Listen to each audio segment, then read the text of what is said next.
Olá pessoal, na videoaula dessa semana nós falaremos um pouco sobre o acondicionamento dos resíduos sólidos para posterior coleta e transporte. Bom, o acondicionamento do lixo, ou seja, do resíduo, visa prepará-los para a coleta posteriormente.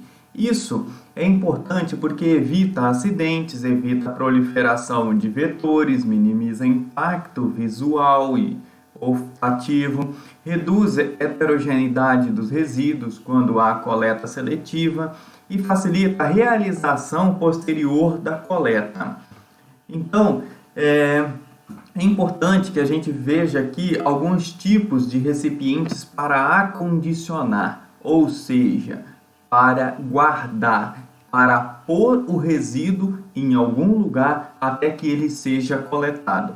Isso dependerá de vasilhames metálicos, sacos plásticos, caixotes, latões de óleo, containers, embalagens feitas de pneu velho, entre outras formas mais utilizados. No entanto, a escolha do tipo do recipiente dependerá das características do lixo gerado, da geração, ou seja, da quantidade, a frequência de coleta, o tipo de edificação, ou seja, como que o caminhão irá coletar lá dentro, e do preço do recipiente. Então, esses são os fatores que podem influenciar em como o resíduo ficará acondicionado para a posterior coleta. Então, algumas características desses recipientes para acondicionamento. Por exemplo, um peso máximo de 30 kg, no caso quando a coleta for manual. Tem que ter dispositivo que facilite o deslocamento, devem ser herméticos para evitar derramamento, seguros, econômicos, não produzir ruídos e que possam ser esvaziados facilmente. Então nós temos aqui alguns exemplos para condicionamento de resíduo domiciliar. Muito utilizados são os sacos plásticos que a gente vê aí pela rua, que tem volume cerca de 20, 30, 50 ou 100 litros, isso para resíduo domiciliar. Vemos também containers de plásticos de PAD que podem variar aí de 120, 240, 360 litros, podendo ser até um pouco maiores. Esses resíduos já ficam próximos a aglomerações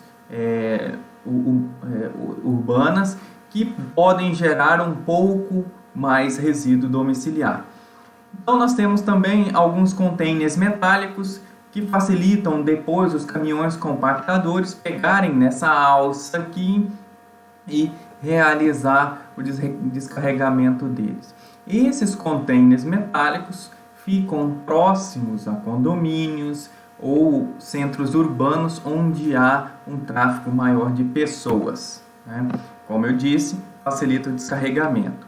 Então, para resíduos de serviço público, a gente vê comumente utilizados as papeleiras de rua, em torno aí de 50 litros cada uma, que facilita a coleta seletiva. Nós temos também os containers, também chamados de caixas estacionárias, que são de 5 ou 7 metros cúbicos. Esses containers aqui são transportados pelos caminhões poliguindastes, que nós vamos ver na próxima aula. Então, para acondicionamento de grandes geradores, ou seja, empresas, podem ser utilizados os containers de 500 até 1.500 litros, que facilitam o transporte, containers estacionários, também, como eu já tinha citado anteriormente, e containers do tipo roll-on/roll-off, que vão de 30 a 30 metros cúbicos. Roll-on/roll-off é o tipo do implemento que esse caminhão usa, no qual ele vai tirar a caixa de cima dele, ou seja, vai rolar essa caixa fora, roll-off, e depois ele pode puxar uma caixa de volta, que é rolar de volta, roll on. Então, aqui tem o sistema de correr. Esse caminhão ele leva uma caixa vazia, chega lá, ele tira ela no local e depois pega uma caixa cheia, uma caixa de 30 metros cúbicos. Muito utilizado nas prefeituras, nos municípios de menor população, municípios aí que geram em torno até de 30 metros cúbicos por semana. Então, para resíduos de fontes especiais, nós temos, por exemplo, de construção civil, também muito utilizado, a gente vê na rua aí, as caixas estacionárias de 5 metros cúbicos. Para pilhas e baterias, existem também acondicionamento de formas especiais. E para lâmpada fluorescente, também caixas, porque essas lâmpadas são resíduos perigosos, porque muitas vezes eles possuem algum tipo de metal perigoso dentro. Então, para outras fontes especiais, como os resíduos sólidos industriais, nós temos tambores, bombonas, big bag, como é o caso desse grande saco aqui do lado, que é de 1 metro cúbico, ou então containers plásticos ou caixa de papelão.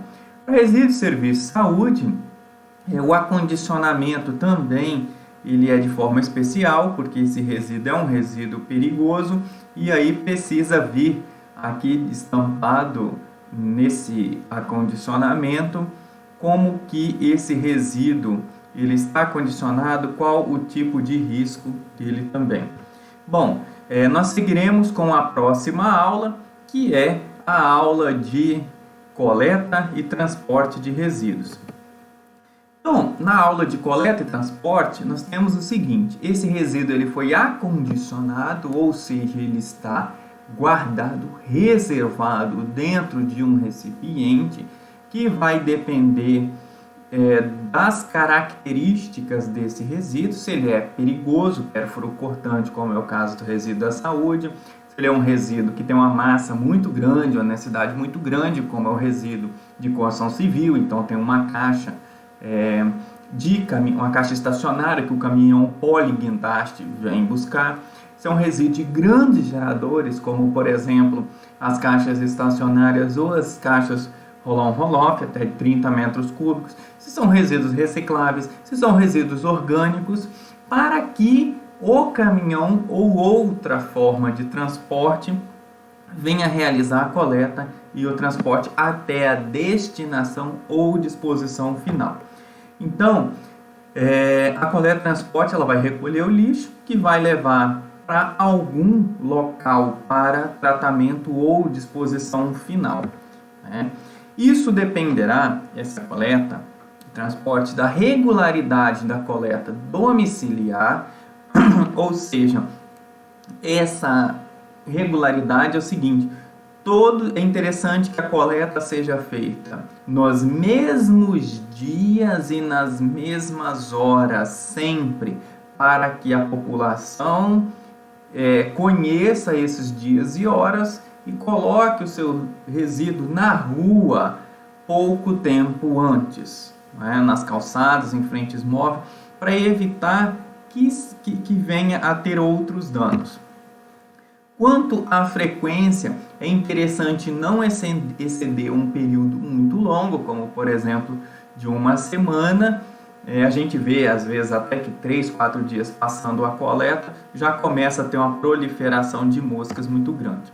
É interessante que tenha os horários de coleta bem definido, para que se tenha um itinerário do caminhão passando ali na rua, como por exemplo aqui os dias de coleta segunda, quarta e sexta. Num primeiro turno, na parte da manhã, será feito 1/4 dos itinerários. Num segundo turno, o outro 1/4 dos itinerários. Então, nesses dias pares aqui, será feito metade dos itinerários, ou seja, das rotas da cidade.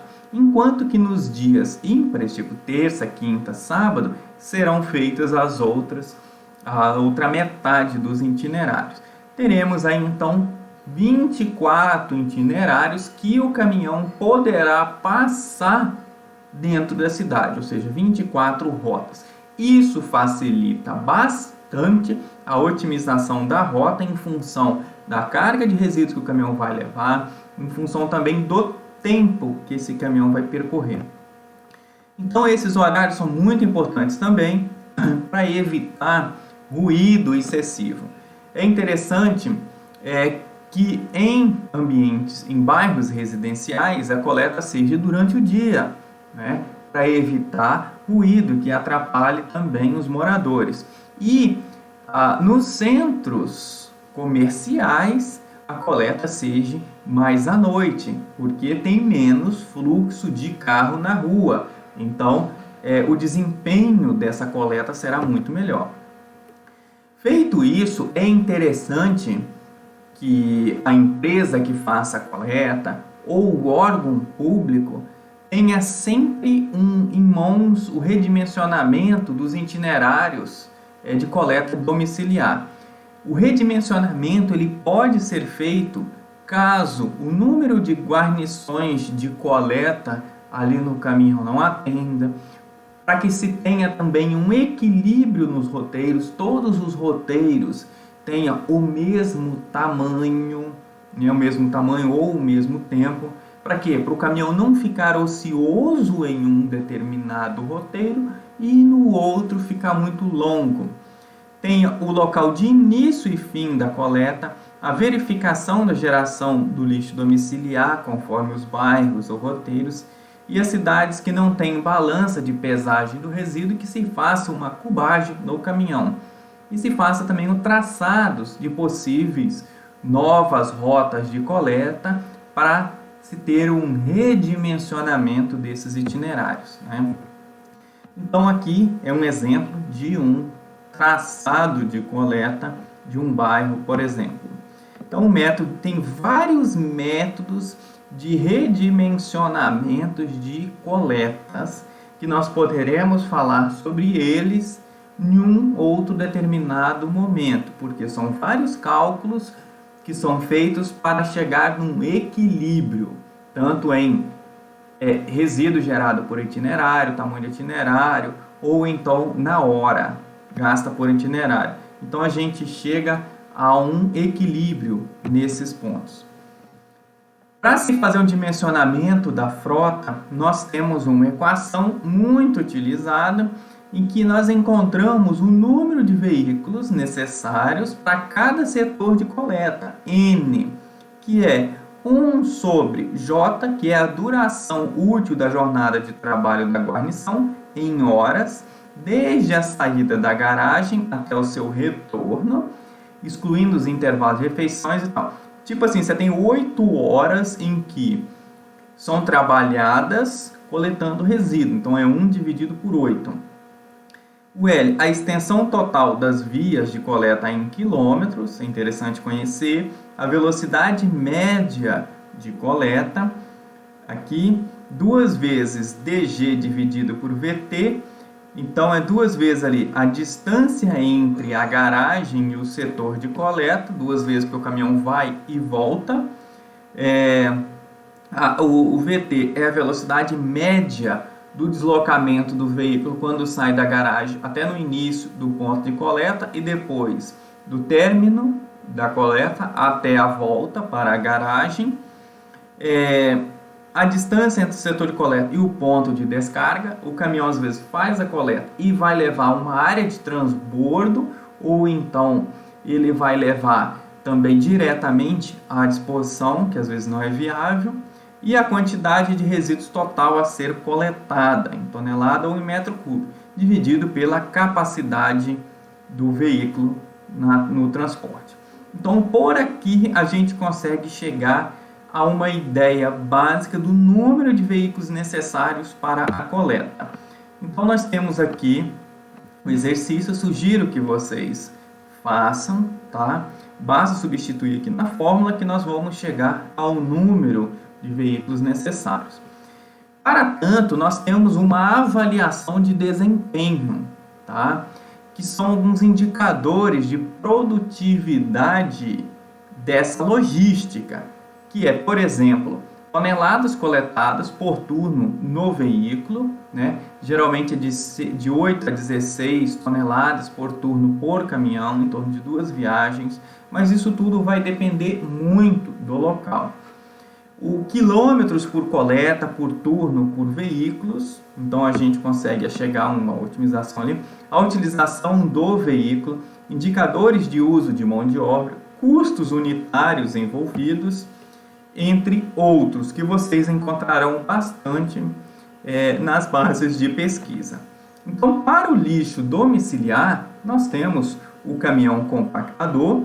Para quem não conhece, o resíduo é jogado aqui dentro, o caminhão ele vai compactando. Ao chegar lá no local de disposição, ele levanta essa parte verde aqui e um outro cilindro, pistão hidráulico, empurra aqui para o resíduo ser devolvido. O caminhão poliguindaste, né? Poliguindaste é porque isso aqui funciona como um guindaste, ele pega a caixa no chão e põe aqui em cima dele. Esse aqui é um poliguindaste duplo, esse aqui também é um poliguindaste duplo, articulado, por causa desse detalhe aqui. Nós temos também o caminhão roll-on roll-off, como eu já tinha citado, muito utilizado aí para gerações de 30 metros cúbicos por caixa. E aí, para serviço de saúde, nós temos os carros brancos, já tem ali a designação neles, que é para transporte de resíduos de serviço de saúde, em que não há compactação desse resíduo, tá? Porque aí a gente vai trabalhar com resíduos perfluorocortantes, como por exemplo, esses que vão nas caixinhas de Scapac. Alguns caminhões também que transportam resíduos perigosos, nós vamos ver depois numa outra aula, que tem painel de segurança e o rótulo de risco. E aí, esses caminhões que transportam lixo doméstico, eles poderão levar até uma estação de transbordo, porque o aterro para disposição dos resíduos fica muito longe, então é inviável o mesmo caminhão que faz a coleta levar até a disposição final.